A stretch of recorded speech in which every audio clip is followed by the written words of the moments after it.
Hey, this is Sky. Welcome to my YouTube channel. Go check out my website at skysworld.com for life coaching and mentoring. Let's talk about the battle between good and evil. There's a battle between good and evil within each one of us.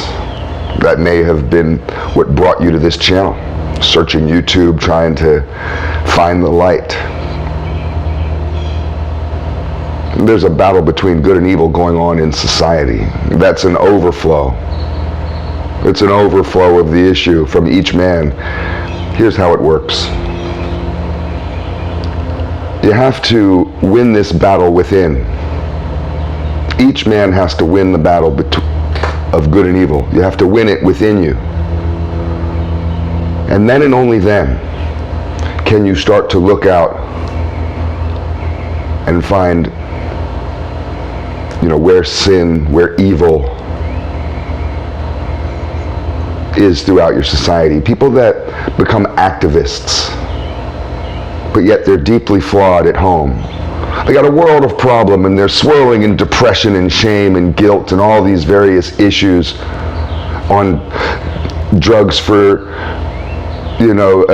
psychiatric issues. And this is a lot of the activist crowd. I've met many activists, and a lot of them are really, really, really fucked up people. I'm not trying to be judgmental. And these people that can't even mow their own lawn want to sit there and look across the street and complain about your lawn. Call the city on you because your lawn is too long. It's funny because I mentioned lawns down that direction on my block.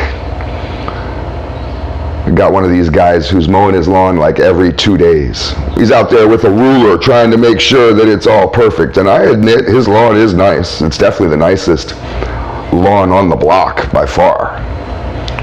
The poor guy that lived next to him isn't nearly as anal about his lawn and is just a regular person. This is a working class neighborhood. It's not a neighborhood full of mansions. And people, maybe it's like your neighborhood. Yeah, you do it once a week. You get to it if you do. If you don't, if it's long for a week, who cares? So it's hard having a neighbor who's out there measuring his lawn and mowing it and out there with scissors.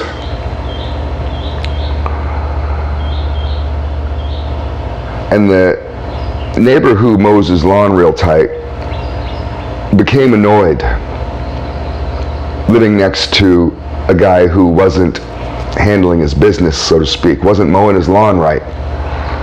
So the first thing he did on his own dime, with his own time, is he seeded and fertilized the lawn, his neighbor's lawn. Seeded it and fertilized it. Just decided to do that. The guy looks outside one day and there's the jerk from next door working on his lawn. So he pays him no mind. Whatever, I don't care what he does. Let him do what he wants to do. Then the guy from next door who mows his lawn real tight started mowing his neighbor's lawn. He said, well, I'm going to mow my lawn. He's got a nice big riding mower. His riding mower is like the Cadillac of riding mowers. It's a pretty badass riding mower if you're into that kind of technology. Very impressive. And he decided to mow his neighbor's lawn. It's getting longer. It's looking lush and green. I'm going to mow it when I mow mine. So instead of stopping and cutting that line and going up on his own lawn like he would always do, and you would see the drastic difference between the two lawns, now he just keeps going over his neighbors and he just mows them both all at once like it's one big field. And over several months, he's got his neighbor's lawn looking perfect. Looks amazing. Well, the neighbor never asked him to do this, and he didn't really want him to do it, and he watched the guy mowing his lawn once a week, all the time, out there watering it and tending to it. Is he out there again? Yeah, he's out there again. Crazy neighbor. But he became guilty. He started to feel guilty. He's watching this guy put in this hard work and getting amazing results. The value of his home went up. The curb appeal of your house is a big deal. So then he started to go out there with him. And I would drive by, witnessing this whole thing unfolding week after week. And I would see both of them out there working on the lawn together. And then one day I saw the guy whose house it is, the lazy one, out there mowing his own lawn with his own lawnmower.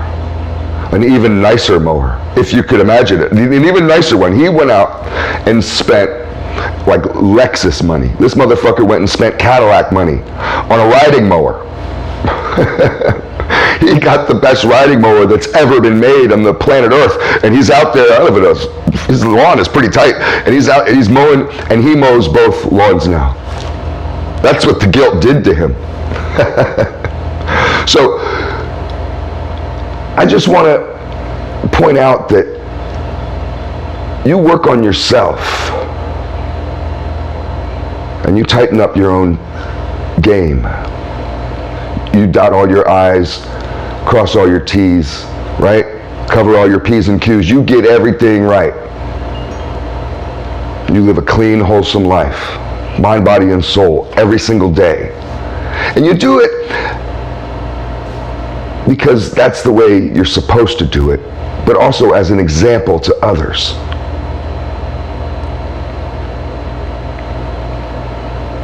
This isn't the time to compromise.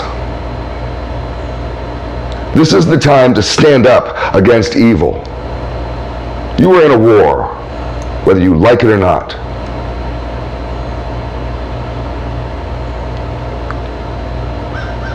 Jordan Peterson said this. He said, "It's every man's duty to establish what's good in the midst of what isn't." It's all food for thought.